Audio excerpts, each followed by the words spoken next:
vote? Yes, we have a full vote, yeah. Just give us an idea. In this order, it's Deputy Cullinane, Deputy McSherry, Deputy Murphy, Deputy Cassells, Deputy Connolly, and then if there's no other speakers, I'll come in myself then. Thanks. Deputy Cullinane. Thank you, Cathaoirleach. Mr. Meany, there's a large team here from your organisation, so I prefer to know who I'm talking to. There was introduction of some of your colleagues, so can you introduce all of your team, please? Everyone is here on behalf of your organisation. Sorry about that. Colin Walsh, Commercial Director of the Executive. Mike Murnan, Chief Financial Officer, Executive Member. Dr. Sean Brady, Interim CEO. Pat Creed, Board Member. Frank Nyan, Board Member. Colin Gaynor, Board Member. And Joe Lewins, Gambling. Director of TOT. Director of TOT. So how many of the board members are here? 4. 4 of the six board members and the chair? 4 of the 7. 7 and the chair, yeah, okay. And can I say first of all that I have no agenda here at all. Our job is to evaluate materials that we are given in preparation for this committee. We examine annual accounts. We will examine the opening statements that were made by the CNAG and by yourself, Mr. Meany, and then we do a research in relation to the organisations involved in the issues which have been raised. So that's the basis upon which questions are put. So you understand that, and members understand that as well, your colleagues understand it. And I have to say, and I say this just to the Cathaoirleach by way of an observation more than a question, that I found the performance so far to be very shambolic, very disjointed. The level of planning for this meeting today leaves a lot to be desired for members of the board, I have to say, which raises concerns for me, and that's my opinion. You don't have to accept it, but it is my opinion and I've given it.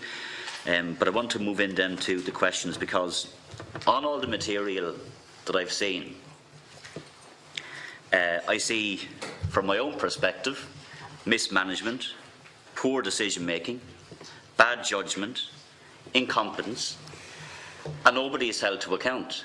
And Mr. Gleeson, in response to questions and one of the board members and some of the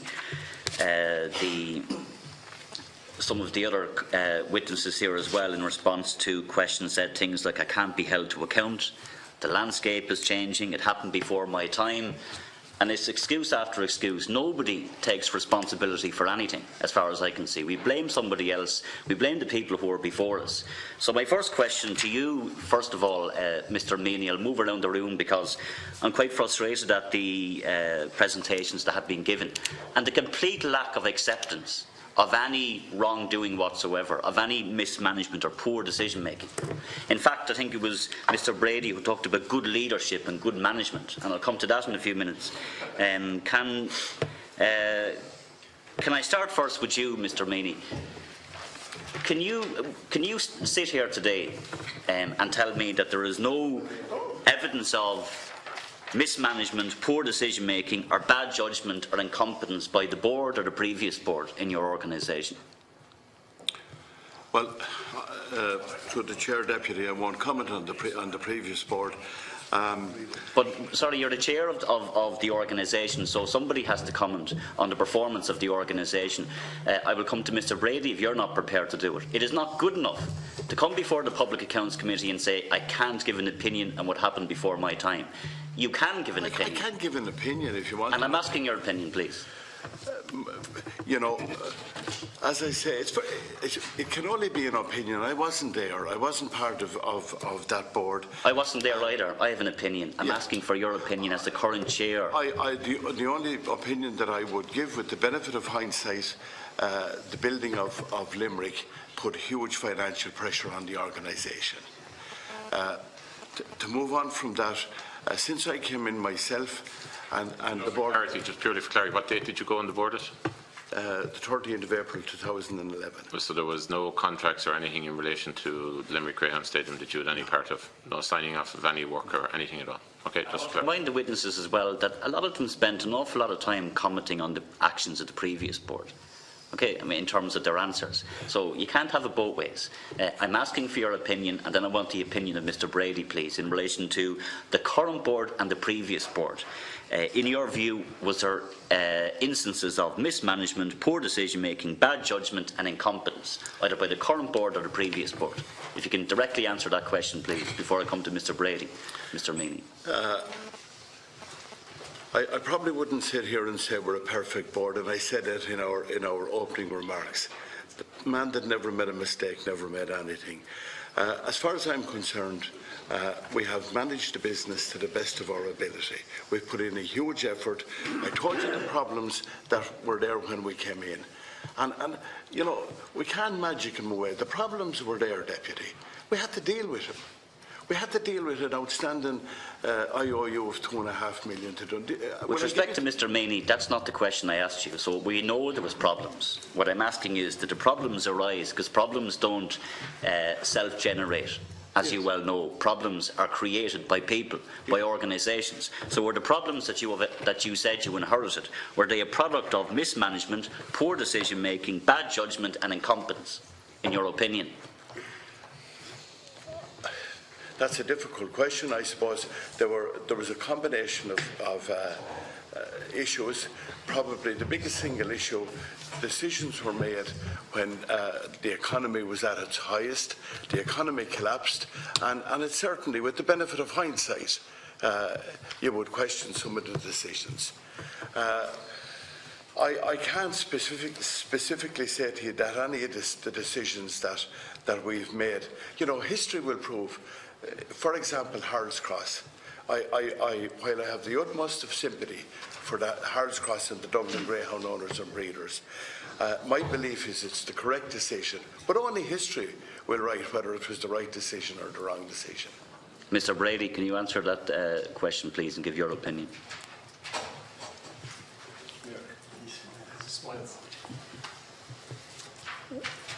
And can I say to the witness as well that these issues are not funny.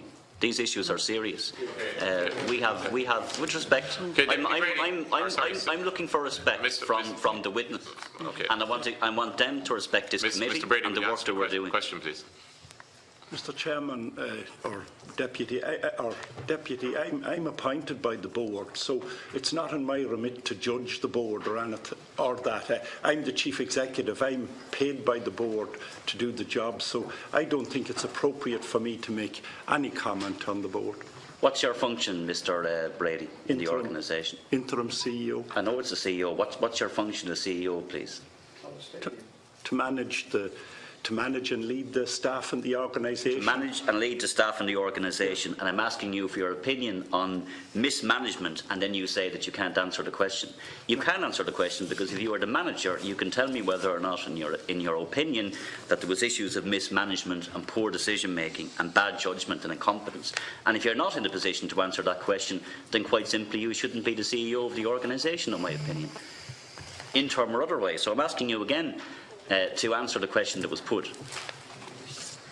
Are you the accounting officer? Sorry, look, Mr. Brady, just for clarity, you can answer the question in relation to the aspects that the deputy has asked. You don't have to make reference to the board, but you can ask.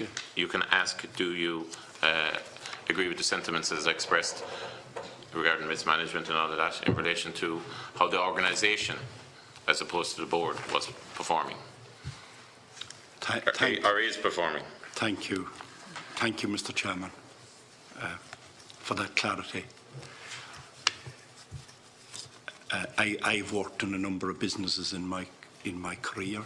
I've seen, and most of them have had good and bad patches. I think that I wouldn't describe our IGB as a perfect organisation. There's room for improvement, but I see in the organisation very committed, hard-working staff who are very committed to their jobs. They work very hard. They deliver a product to the people who come into the. You might answer the question, please. Mismanagement, poor decision-making, bad judgment or incompetence. Have you seen in your role as CEO examples of any of those either by the current board or the previous board or by the organisation? Just in the organisation, let's keep it at organisation. But answer the question as specified. But if I'm talking about the full organisation. The executive. As businesses go, I think the organisation has made some mistakes. The management team, we have made mistakes. I have made mistakes since I joined the organisation, as I told the chairman earlier. I wouldn't agree with the phrase of incompetence. People are very committed to doing the best they can in the organisation. Okay, and I'm going to move to Mr. Gleeson. From the department's perspective, you have a responsibility here in relation to protecting taxpayers' money. You have a responsibility to make sure that there is not, in organisations that are funded by the taxpayer, of which you and your department are responsible, issues of mismanagement, poor decision-making, bad judgment and incompetence. And I'll evaluate whether or not that is the case in a few minutes, but I'm trying to get into the heads of the people who are here first before I do so. So can I have your opinion, please, Mr. Gleeson? Yeah. Well, Deputy, I mean, the events around Limerick were the subject of a special report from the Comptroller and Auditor General. And I don't think any of those words were used in that report. But clearly there were mistakes made in the context of the construction of Limerick. And the Department accepted the CNAG's report fully. So, I mean, I think that's okay, the most I can say. I'll get to some of the issues, and I want to start first of all then with this site near Malik that was dealt with earlier. Was it Mr. Murnane? Did you answer the questions on that previously? Yes, it was bought for how much again? 1.5 million euros. 1.5. What was it bought for? The construction of Limerick, of the track in Limerick. And what's its current status? It's owned agriculture. It's owned agriculture. Yeah. Okay. And what's it worth again? In the region of 100,000 euros. And how much of a loss is that? 1.4. What's 1.49? 1.49. You could say 1.5 million euros. Almost 1.5. That's good judgment, isn't it? The fact of the matter is that the site was bought, and when it was bought, we subsequently found out that the site didn't have direct access to the road network, the Shannon Road that was at that particular point in time. So there was due diligence. It appears that and I can only work on off what I can read. It appears that the site was bought without clarification. And who signed off on the site being bought? I think would the board have signed off on it? The board authorised the figure of 1.4 million euros. Yes, the board signed off on it. So the board signed off on it without knowledge of the full information. Is that what you're telling me? That's a possibility. That appears to be the case based on the. It's based on the report from the CNAG. I'm not asking about the CNAG. What we're relying on here is minutes and historical documentation. I'm not asking the CNAG. I'm asking you. Well, I'm asking for a straightforward answer in relation to either the board had the full information or they did not. So it's not a grey area, it's black or white. Did they have the full information that equipped them to make a decision to sign off on 1.5 million, in your view?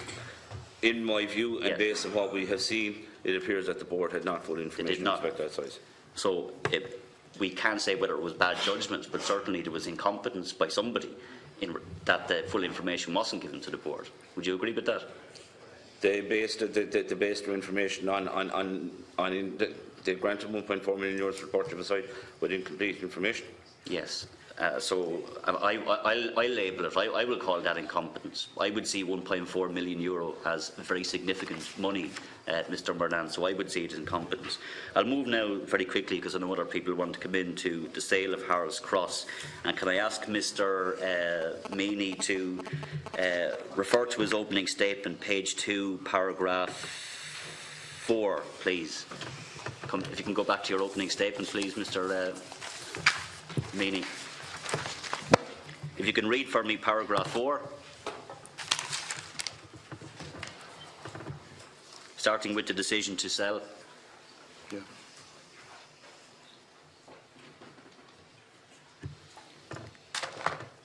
The decision to sell Harold's Cross. Do you see that? Can you read that from that paragraph for me, yes. Please? Can you reread that paragraph for me, read you the please? paragraph? Yep. Sorry, I thought you had a question. The decision to sell Harold's Cross is not solely predicated on its potential value to IGB or its contribution to the resolution of the debt issue, but is also based on the fact that it is 2 miles from Shelbourne Park, which is twice the size and operates for a limited period every week, as indeed does Harold's Cross. Doesn't make commercial sense. What doesn't make commercial sense, Mr. It doesn't make commercial sense that to have 2 stadia 2 miles from each other, the lights go off in one to let the other operate. Did it make commercial sense in your view to sell Harold's Cross? Yeah, absolutely. Okay, can I get you to turn to the... Deputy, we wouldn't have, as a board, we wouldn't have made that decision if we didn't feel that that was the correct decision. And people talked earlier about, just put that on the record, tough decisions. I'm not sure who was it yourself. You said that, yes. There's a difference between tough decisions and the right decisions. So our job is to investigate, examine, interrogate decisions that were made, and then we can pass judgment on whether or not they were the right decisions. And I'm not saying that this was the wrong decision, but it's my job here to examine. That's all we're going to do. So we'll examine whether it was the right decision or not, or at least we will put questions. Before you do, can I get you to, if you have a copy of the 2015 annual accounts, would you turn to page 45 of those, please? Before we move on to that, I'd just like to add through the chair that good commercial decisions are still often difficult. That's so. Page 45 of the annual accounts, please, 2015.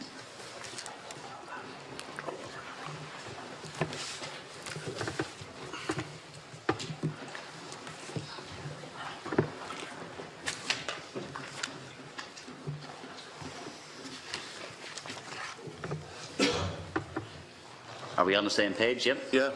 So we look then at the total profit and then the total profit and the track profit loss in each of the different tracks. Yeah. So if we look at the first, if you Abergrove Limited, where's that, Mr. What is that? That's the food and beverage side of our business. Food and beverage side of it. So profit 64,000, loss 307,912. Is that right? Am I reading that right? Mike, do you want to take that? Mr. Murnane, do you want to take this part then, maybe? Yeah, you're reading that right. Yeah. Profit from total 64. So what's the loss then? That loss is that's the track operating loss from predominantly that's the track operating loss from operating. But it's a loss. Greyhound track. It's a loss. It is a loss. Thank you.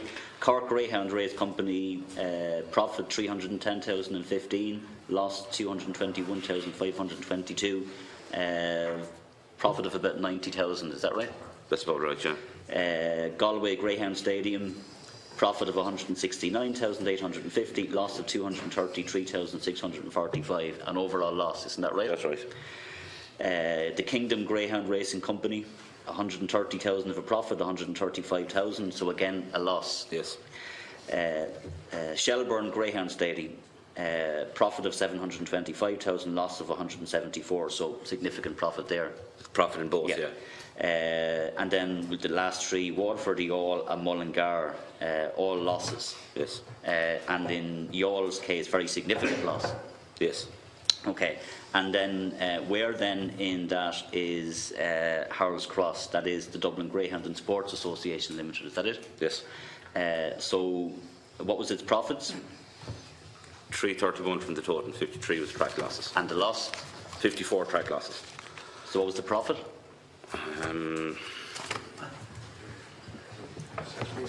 280. 280,000. So we have all of, I'm looking at food and beverage loss, Galway Greyhound Stadium loss, the Kingdom Greyhound Stadium loss, Limerick Greyhound Stadium loss, Waterford Greyhound Stadium loss, Youghal Stadium loss, Mullingar Stadium loss, and one of the only profit-making ones is the one that was sold. And I go back then to that this makes commercial sense. Can you come back to Mr. Meany, please? Can you again illuminate that for me, please? Absolutely. As we've explained earlier, the market isn't big enough to run the two tracks, except for about four or five nights. Is it making a loss or a profit? No, let me answer the question. Answer the question, please. I'm asking, making a loss or a profit? I'm not. There's two. You're talking about twos. I'm looking at for 2015, both Shelburne and Harold's Cross. No, that's not the question you asked me, Deputy. And through the Chair was, the question you asked me was very specific. Was that commercially a good decision to close Harold's Cross? That's the question you asked me. Yeah. So I'm explaining to you, I'm answering your question. The two tracks, as my colleague Pat explained earlier, if there were shops 2 miles from each other, it wouldn't make commercial sense to operate the two. The market is not big enough. The market is not big enough to operate the two tracks on the similar nights. So we alternate them. And I'm putting to you, Mr. Meany, I'm accepting you accept. It's your view that this was made commercial sense, right? You're giving your justification, and the justification your justification is that. It doesn't make commercial sense to have Shelburne and Harold's Cross operating so close to each other. And I'm on just the same night, I'm saying. Like, that's Deputy, let me put the question, please. If I can put the question, please, Mr. Meany. If we can show a bit of patience, and I'll make my point, please. What I'm putting to you, and I'm only working off the 2015 accounts, okay? And what I see is a very significant profit for Shelburne and a very significant profit for Harold's Cross. So how can you reconcile very significant profits being made by the two tracks with your statement that it's impossible or not viable for the two of them to go hand in hand or side by side? Can you explain that to me, please? The simplest way I'll put it to you, because you won't allow me to give you the background to the thing through the Chair, the simplest way is... Sorry. Look, he's asked a specific question. Just you can take all the time in the world you want to answer the question, Mr. Meany. Time to elaborate, but just answer the question by the end of it. Okay, thanks. I'll be brief because there's no point in being anything else. The profitability of the two tracks, in my opinion, will be greater when we are operating one, because we'll operate on all the nights with a stadium that has exactly double the capacity. Do you understand, Mr. Meany, how the Public Accounts Committee works? Do you understand what our function is here? I hope I do, yes. And can you give me your understanding of that, please? That you are responsible for taxpayers' money. And you are the chairperson of an organisation that's funded through the taxpayer. Correct. So when you are asked a question, what I don't want to hear from any witness that comes before the Public Accounts Committee, I'll be brief because there's no point being anything else. You are here as the chair of an organisation that's funded by taxpayers' money to answer questions. You can have as much time as you possibly need. At times there will be a need for us to interject. But you have as much time as you need, and you need to understand, and that your colleagues need to understand, you're here to answer questions. Okay. So we're just not going to agree, obviously, on the commercial viability of both Shelburne and Harold's Cross. But the figures, I'm only putting on the record, and I've done that, the figures for both, and the profit that both made, and then people can make up their own minds. What I am interested in then is the decision by the Department of Education to buy the lands in the first place, or buy the property. And also, when Mr. Brady was asked earlier around how much the organisation is going to get, he wasn't in a position to give us the information, and I fear the dreaded words commercial sensitivity coming as well. How many purchasers are there in the game here? How many people are involved? Is there more than one bidder here, or is it already a done deal between the organisation and the Department of Education? Deputy, the organisation received a bid or an offer from the Department of Education on Monday. Is there a phone on?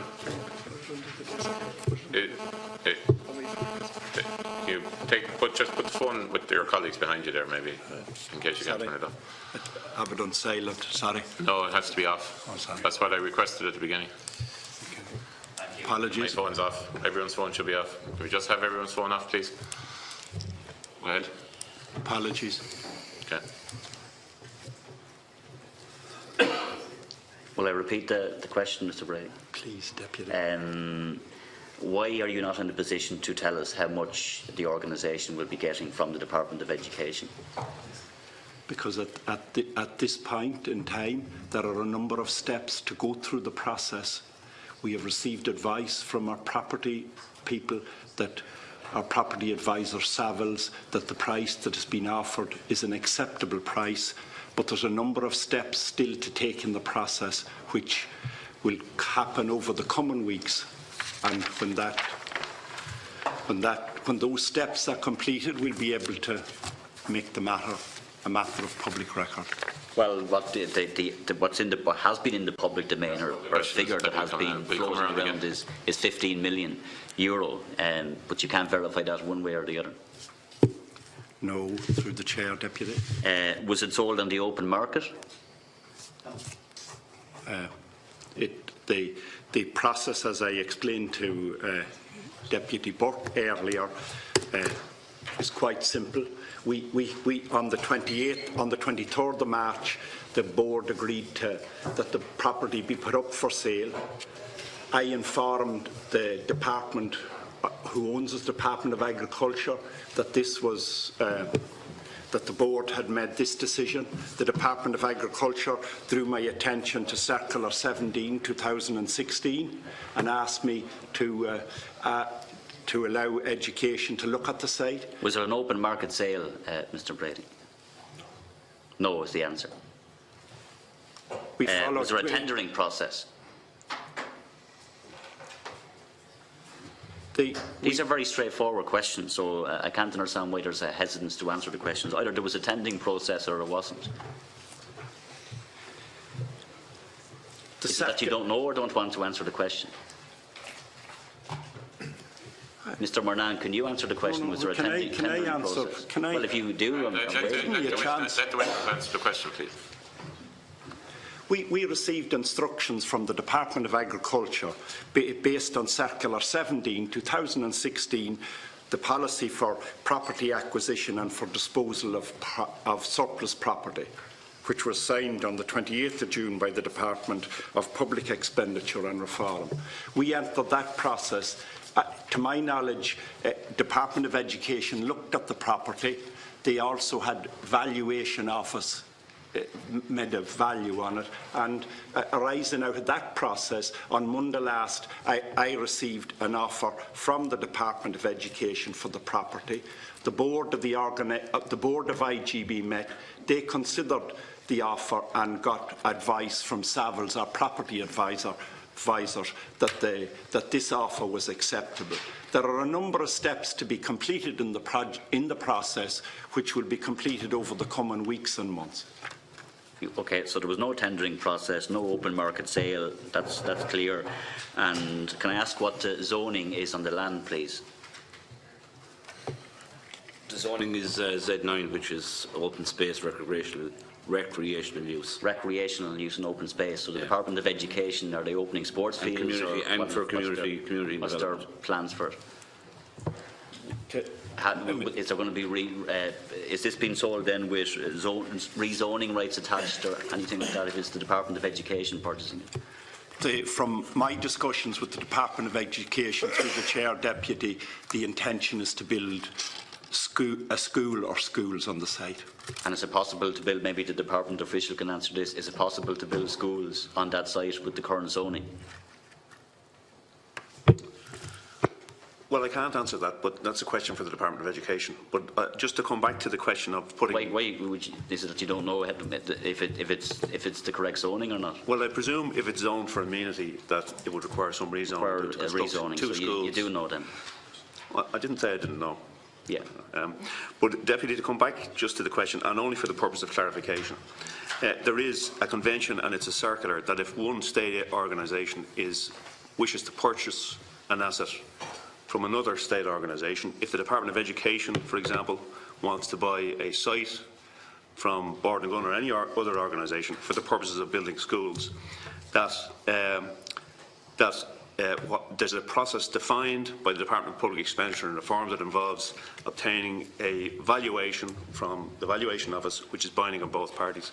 And the reason for that rule, I guess, is that there's a desire, I suppose, to avoid a situation where a public body would have to enter into a bidding war with private developers in the context of providing a public asset. So that's the reason the rule is there, and the process that the Chief Executive has described is consistent with that circular and consistent with that rule.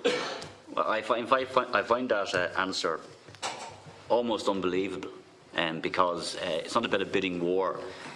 You put something on the open market and you have potential bidders and you have what's called competitive tension so that you can get the best possible return for an organisation. So that's the purpose of it. It isn't that you create a bidding war as such, that you encourage that, but you do it to get the best possible return. But the reason why I asked all these questions, I'll finish on this, is the last question I'll ask, is because there could be a perception that the Department of Education is buying this. It's almost, again, a state bailout of an organisation that has clearly failed.